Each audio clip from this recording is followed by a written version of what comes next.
até os amigos são os Aliás, mesmos. você sabe que meu sogro foi uma época candidato, há muitos anos atrás, e ele e o irmão foram candidatos à mesma coisa. Isso, Eu falei assim, isso é gente, uma mas como loucura, isso é uma loucura. Isso em 1950, Mas tirando esse tipo de loucura da pessoa sair na mesma base, eu acho que a gente tem que tentar puxar esse número aqui são quantos mais. que precisam?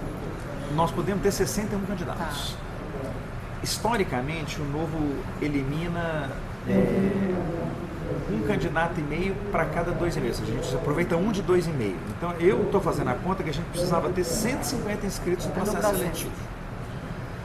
Essa é minha meta, é esse número aqui, para a gente poder tentar chegar nos 61, porque com 61 a gente faz de 4 a 6. Fiz minha inscrição lá, o processo mudou, amadureceu alguma coisa? Mudou. Eu acho que você vai perceber que ele melhorou em formato, está um processo melhor. Em comparação com o meu, está muito melhor. Mas em comparação com os deputados também melhorou. Mas isso aqui é um institucional. Tá. E aqui, tem quantos candidatos é possível? O prefeito está na seleção? São 10 mesmo? Alguém me falou que tinha 11 candidatos a prefeito.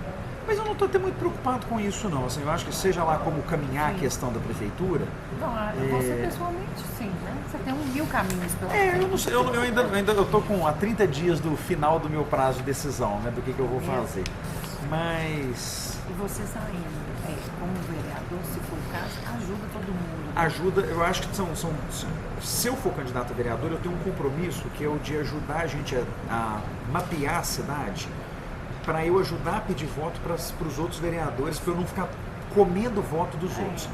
Então, assim, esse compromisso eu tenho. Fala, Matheus, você vai ser candidato por onde? É Centro-Sul? É na pauta da eficiência? Então tá. Então, o sujeito que for candidato no Buritis, eu vou lá ajudar a pedir voto.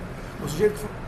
Se eu não for candidato a vereador, é na mesma lógica. Então, eu acho que, de qualquer forma, o meu empenho é fazer com que essa chapa aqui se viabilize.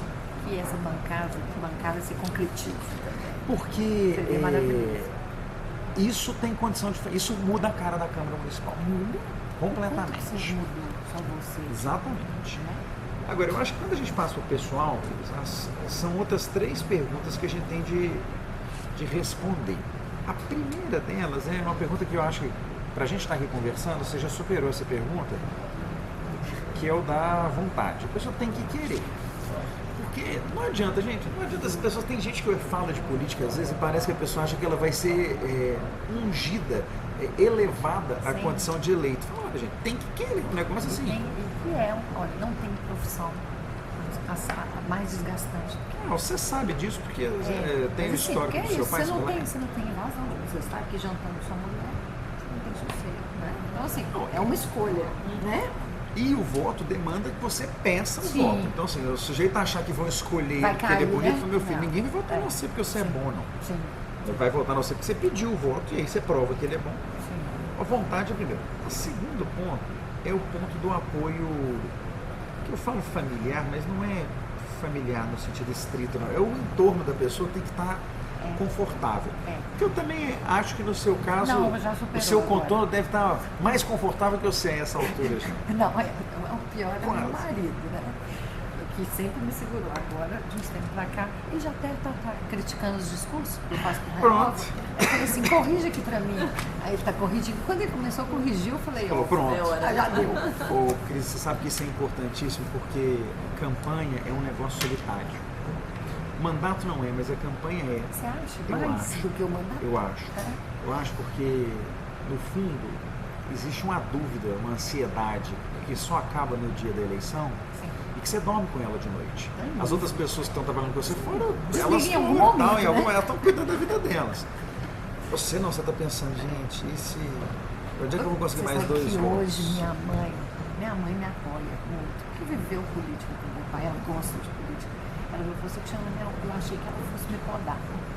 Assim, falar, não mexe com isso não. Ela virou como se fosse, eu não vou preocupar só com você. Se você perder e você tem que pensar assim, tem que pensar nisso, você vai deprimir. Falei, primeiro que eu não consigo entrar no negócio pensando que eu vou perder. Isso faz parte do jogo, mas eu não fico pensando nisso. Eu vou pensar em ganhar.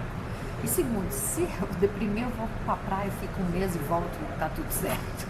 Cris, eu falo o seguinte, a campanha, a gente tem que fazer campanha para ganhar. Isso não é esporte de prática, não. Até pelo desgaste. O mais importante é a gente fazer uma campanha da qual a gente sai maior do que a gente entrou. Sim.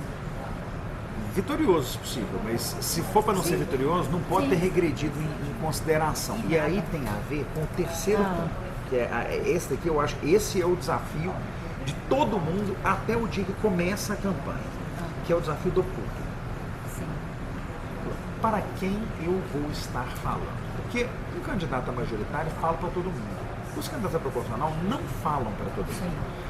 Eles têm que conseguir segmentar o público. E aí na hora que você fala, nós não vamos estar todos falando para o mesmo público, eu acho que não. Sim. Mas para ter certeza disso, a gente precisa entender para que público nós vamos estar falando. Cada um. E aí eu acho que esse é um esforço muito individual. A pessoa fala, eu vou estar conversando com quem? E acho que a gente pode segmentar esse público. É possível segmentar ele geograficamente? Sim. Falar, olha, é a região centro-sul, o bairro tal. Ok. É uma segmentação possível. É possível fazer uma segmentação por tema. Saúde. Eu vou falar só sobre saúde. Falar só sobre educação. Tem gente que faz segmentação por tema. Não é o meu caso, por exemplo. Eu não faço por tema. Mas é possível. Eu já vi que tem que ter um pouco disso. Mas eu vou te falar assim, tem gente que acha que a gente tem que segmentar em todas as faixas. Eu, por exemplo, nunca segmentei por tema. Não é o meu perfil. Você pode segmentar por grupo de interesse. Com o seu histórico, né? É possível você segmentar algumas coisas. Em grupo de interesse você tem sindicato, você tem igreja, você tem associação de bairro. Os que eu estou identificando, mulheres, idosos. Vocês vão que eu navego bem, eu trabalhei com... Mas você quer ver? Isso que você está falando é uma coisa interessante. Idoso. É tema ou é público? Pois é, eu acho que é público. Não sei. Não é idoso igual todo mundo tratou, não. Os 60 mais que estão bombando. Pois é, mas você está falando, porque ele pode ser tema se você falar assim, não, eu estou com uma preocupação, eu estou falando para a família das pessoas que têm. Porque isso é uma outra pegada para a pessoa. Minha mãe tem 70 anos e está ótimo. Pronto, então assim, isso é um público. Tem gente de 90, de baixa renda, que vai dançar no baile toda sexta-feira e o cara... Existe em público, a cidade vai ficar velha, Matheus. Por que essa segmentação é importante? Para entender o seguinte, nessa hora que esses dois temas se ligam, você precisa ter certeza que existem 4.500 votos de potência nesse grupo como você está falando. Então, e aí, para isso, você tem até que estabelecer quem são os pontos focais. Sim. Ok, então... A estratégia quem são as pessoas que vão me levar para dentro do grupo se eu já não estou dentro do grupo? Por quê? Nós ainda temos... Nós estamos em outubro, novembro, dezembro, janeiro, fevereiro, março, abril, maio, junho. Então nós temos ainda 9 meses antes das convenções. Tá. Nesses 9 meses, 2 minutinhos, Gilson. Tá. Nesses 9 meses, nós vamos... nós temos que consolidar quais são os pontos focais. Para ter certeza que a gente consegue chegar nesse... E eu concordo com você, a mira tem que ser 10 mil, porque é o número de segurança. Então, se a gente conseguir, ao longo desses 9 meses, estabelecer esses pontos focais, porque pode ser que você olhe agora nos pontos focais, eles ainda não são suficientes, mas você mesmo consegue expandi-los. Ou, se você não conseguir expandir, você pode começar a pensar em lógica de apoio. Falar, bom, ok, eu não consigo expandir, mas será que eu devia conversar com a Laura? Sim, já conversei. Para a Laura me ajudar, então, eventualmente? Será que eu devia conversar? Será que eu devia conversar com quem foi candidato a deputado e não vai ser dessa vez, porque vai querer ser candidato a deputado na próxima? Então tem jeito de engordar os pontos focais e eventualmente até de você começar a conversar com grupos que você não conversava. Eu acho, Cris, que você tem que fazer teste de sensibilidade, o Renova ajuda muito nisso. Com todos os grupos você está pensando em conversar. Tá. Então você fala assim, eu estou querendo falar com os idosos. Tá certo, é fácil de chegar neles? É um grupo que está fora da internet ou que está dentro da internet? Eu chego por mensagem ou chego... É a mesma faixa social ou não é? Onde é que eu vou nesse povo para poder chegar a mensagem neles todos? Matheus, está muito difícil, está muito disperso. Ok, quem mais sobrou? Eu, por exemplo, fui eleito numa lógica de foco temático dos meus alunos. Eu peguei no que a gente chama aqui na linha profissional.